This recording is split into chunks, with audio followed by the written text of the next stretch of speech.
नहमदुहु व नसल्ली अला रसूलिल करीम अम्मा बाद फ़ाउज़ु बिल्लाहि मिनश्शैतानिर्रजीम बिस्मिल्लाहिर्रहमानिर्रहीम। अस्सलाम वालेकुम नाज़रीन, दो दोस्त आपस में किसी बात पर बहस पड़े।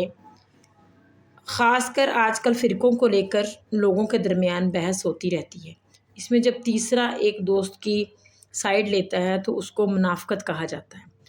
यही सवाल इंजीनियर साहब से किया गया। इसके अलावा ये सवाल भी कि माँ बाप का अदब तो हम सब पर फ़र्ज़ है, लेकिन फिर भी औलाद से कहीं ना कहीं कोताही गलती हो जाती है, तो इसका कुरान क्या हुक्म देता है। आइए सबसे पहले ये वीडियो देखते हैं, इसके बाद इस पर मज़ीद बात करते हैं। अभी दो दोस्त लड़ पड़े तो दूसरा उसकी साइड लेने पर मुनाफिक कह दिया जाता है। क्या इस्लाम में कोई ऐसा मुनाफिक है? वालिदैन के सामने बहुत कोशिश करने के बावजूद बेअदबी हो जाती है। जी हो जाती है, हमें पता है, तो ज्यादा कोशिश ना करें वालिदैन के सामने, खामोशी इख्तियार करें। और जो मेरा कल एक क्लिप अपलोड हुआ है फिरका प्रस्तों को, फिरका बाजों को समझाने का तरीका, आप वो वीडियो देख लें तो आपको मैंने हिकमत सिखाई है कि किस तरीके से आपने बात पहुंचानी है। बाकी ये दोस्तों की साइड लेने में ज़ाहिर है ये कुछ हो जाता है, कोई ऐसा मसला नहीं है, इसलिए कि आपके दोस्त कौन से मुसलमान है, वो तो कलमा गो मुस्लिम है। कलमा गो मुस्लिम को क्या पता, यहां तो किसी के सामने सच बोल दे वो नाराज हो जाता है। आपको सच्ची बात करने के लिए 10 दफा कहना पड़ता है माजरत के साथ। एक मुसलमान का यह एटीट्यूड होना चाहिए कि उसे कुरान और सुन्नत से हवाला देते हुए आपको माजरत करनी पड़े, तो इसका मतलब है कि वो मुसलमान नहीं है।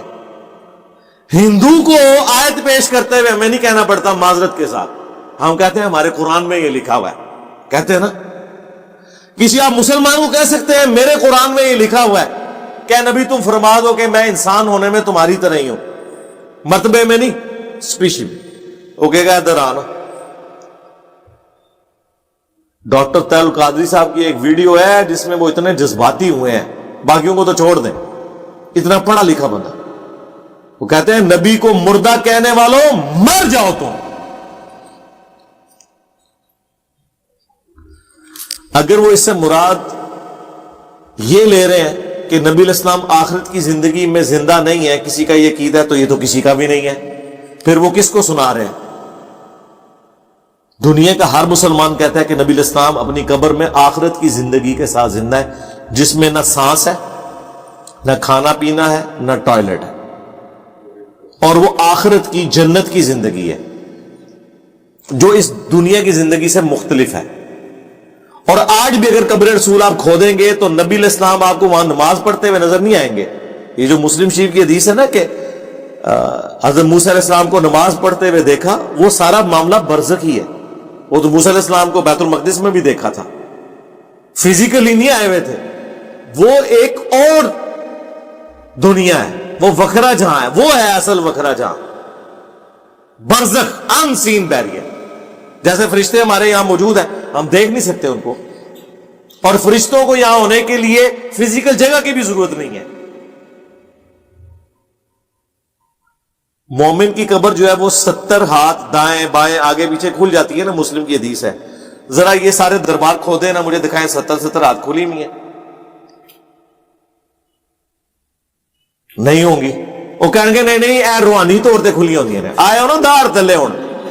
हाँ, एक कबर मनु काट दे 70 गज दाएं बाएं अगे पीछे, एक 70 गज की कबर तो दिखा दोगे, वो कबर ही खुद लंबी है, लेकिन ये 70 हाथ सारी तरफ खुली हुई है, एक कबर दास दो।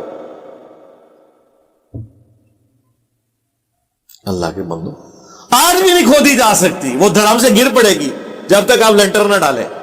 इतना लंबा अगर आप खोदेंगे किसी चीज को, या तो है कि नीचे जाके 1 किलोमीटर जाके अंदर कोई तहखाना बनाए, इतनी डेप्थ में आप बनाएंगे तो जमीन अपने वजन से ही गिर पड़ेगी।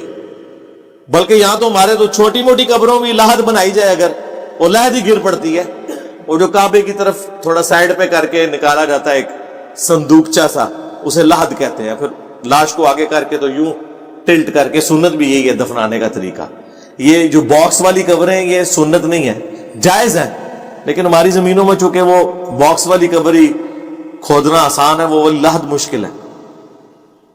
लहद गिर पड़ती है तो 70 हाथ कौन खोलेगा? कहते नहीं ये आखिरत की जिंदगी है।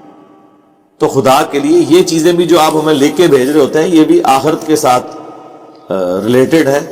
आप इनको اپنے ان دنیاوی معاملات میں نہ دیکھ رہے ہوں تو نبی علیہ السلام آخرت کی زندگی ساتھ ہے. تو وہ ڈاکٹر طاہر القادری صاحب کہتے ہیں مر جاؤ مردہ کہنے والوں. کہتے ہیں کیوں؟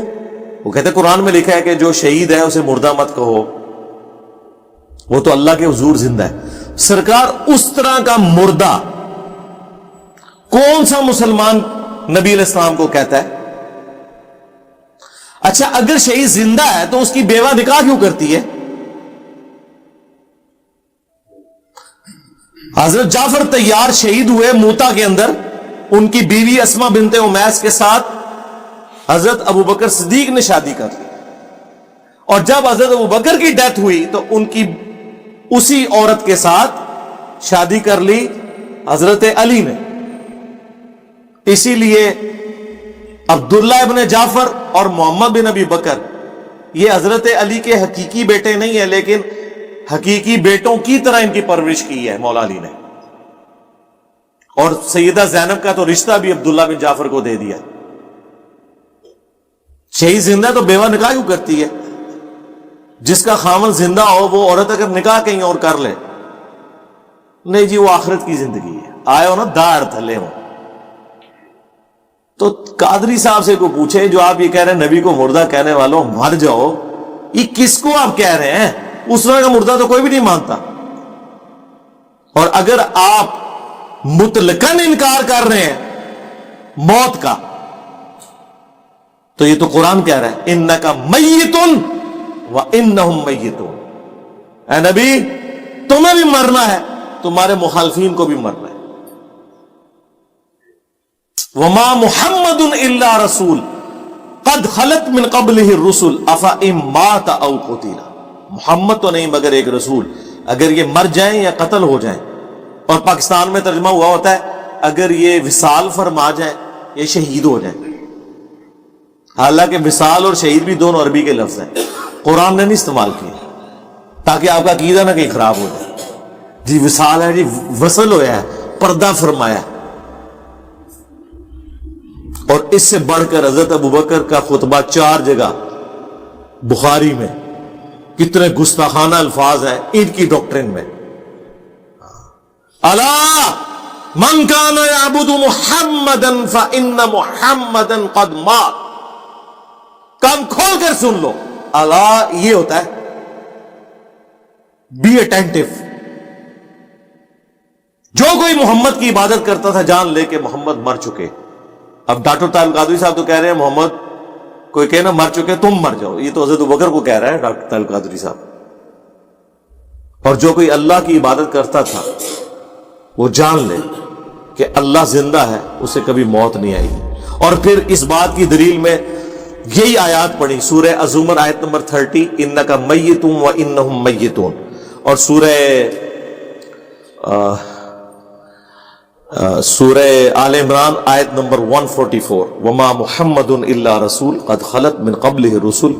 آپ نے سنا, اس کے علاوہ آپ نے یہ بھی سنا کہ جو لوگ, جو علماء کرام یہ کہتے ہیں کہ نبی کو مردہ نہ کہو یا پھر شہید کو مردہ نہ کہو, اب وہ ان کا زندہ ہونا کس نظریے سے کہتے ہیں اور اصل قرآن جو ہے وہ ہمیں کیا بتاتا ہے, جن انسان نے تفصیل کے ساتھ یہ چیزیں بتائی ہیں تاکہ ہم گمراہی کا شکار نہ ہوں. اللہ پاک ہم سب کو اپنے احکامات پر چلنے کی توفیق